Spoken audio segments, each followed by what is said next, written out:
In the previous video, we created the remember function. Now let me just try to show it to you one more time. Welcome back, sir. Good afternoon. Friday at your service. How I can help you?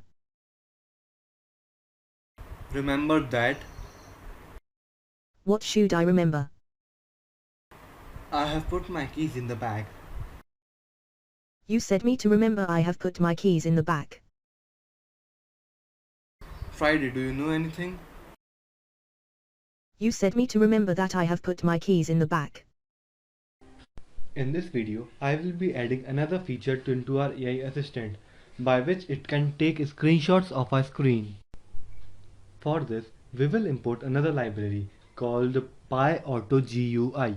So I will type PyAutoGUI here, and you can install this by using the command pip install PyAutoGUI. Using this library, we can take screenshots of our screen.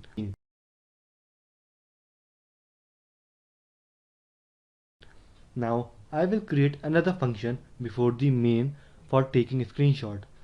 So we will name it as a screenshot, and in this function we will create a variable which will be named as img equal to pyAutoGUI dot screenshot.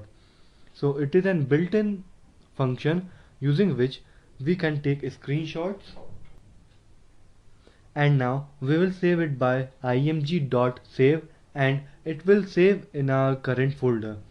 So now whenever we will tell our assistant to take a screenshot, then it will take a screenshot and save it in a folder.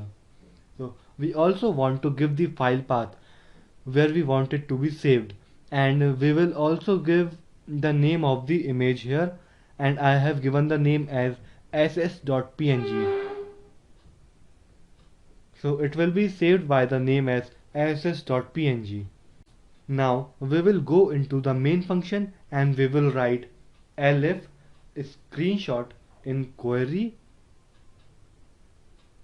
So if our user command contains the word screenshot in it, then it will go to screenshot function and take screenshots.